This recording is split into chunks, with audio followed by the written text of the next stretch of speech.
আমার আশরাফ শিকদার জামে মসজিদে নামাজ পড়ছি। নামাজ পড়ানোর পরে কিছু কমিটির লোকেরা আমাদেরকে বলছে যে আপনারা এনে বসেন। বসছি। বসার পরে তখন ওই আমাদের এই মসজিদে 26 বছর পর্যন্ত এক ইমাম সাহেব চাকরি করত। এই ইমাম সাহেবের ওরা বিদায় করে দিচ্ছে। তা আমরা বললাম যে না, এই ইমাম সাহেবের আপনি বিদায় করবেন কা, ইমাম সাহেবের রাখতেই এই এখন এই ইমাম সাহেবেরা কি, ইমাম সাহেবেরা রাখুন করে আপনি কে, এই মারামারি শুরু করে দিচ্ছে, অতর্কিত হামলা করে অতর্কিতভাবে। শুক্রবার আমাদের মসজিদে গেছি নামাজ পড়তে। এটা আমাদের পূর্বপুরুষের মসজিদ, 300-350 বছরের বয়সের মসজিদ, এবং আমাদের এই ফ্যামিলি দিয়ে এটা পরিচালিত হয়। দীর্ঘ 7-8 মাস আমাদের কাছ থেকে ছিনিয়ে নিয়ে গেছে। তো যাক, আমরা কিছু বলিনি, যাক নিয়ে গেছে, যাক মসজিদও দখল করছে, আল্লাহর ঘর মসজিদ দখল করছে।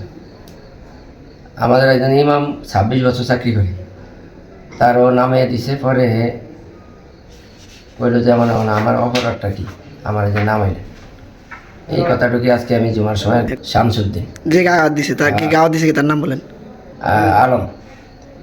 আলম, আব্দুল বারেক, লিটন, কামরুল, আজিজ, মামুন, নয়ন, ইব্রাহিম, সুমন, এই 5 জনের এরাই চাইনিজ কোরাল দেওয়া এবং দাওয়া দেওয়া পাইছে। আমার মধ্যে ইঞ্জুরি হয়েছে কজন? আমাদের ইঞ্জুরি হয়েছে 5 জন। 4 জন তো এই যে আপনাদের থানায় কোনো অভিযোগ নেওয়া হয়েছে? হ্যাঁ, অভিযোগ নেওয়া হয়েছে।